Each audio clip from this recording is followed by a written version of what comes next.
কে হবে ইরানের নতুন প্রেসিডেন্ট? ইব্রাহিম রাইসির মৃত্যুর খবর নিশ্চিত হবার পর এমন প্রশ্নে উত্তাল সারা বিশ্ব। এ নিয়ে কি বলছে ইরানের সংবিধান? ইরানের সংবিধানের 131 নম্বর অনুচ্ছেদে বলা হয়েছে, যদি একজন রাষ্ট্রপতি অক্ষম হন অথবা দায়িত্বরত অবস্থায় মৃত্যুবরণ করেন তবে প্রথম ভাইস প্রেসিডেন্ট দায়িত্ব গ্রহণ করেন সর্বোচ্চ নেতার নিশ্চিতকরণের সাথে, যার রাষ্ট্রের সমস্ত বিষয়ে চূড়ান্ত সিদ্ধান্ত নেয়ার ক্ষমতা রয়েছে।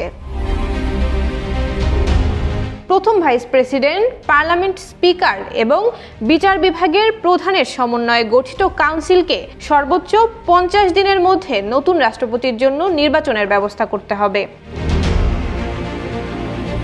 Jamuna air conditioner, simplify cooling. ধারণা করা হচ্ছে, ইরানের সর্বোচ্চ নেতা আয়াতুল্লাহ আলী খামেনির অনুমোদন সাপেক্ষে প্রথম ভাইস প্রেসিডেন্ট মোহাম্মদ মোকবার সংবিধান অনুযায়ী অস্থায়ী নেতৃত্ব গ্রহণ করবেন। উল্লেখ্য, 2021 সালে রাইসি রাষ্ট্রপতি নির্বাচিত হন এবং বর্তমান সময়সূচির অধীনে 2025 সালে পুনরায় নির্বাচন হওয়ার কথা।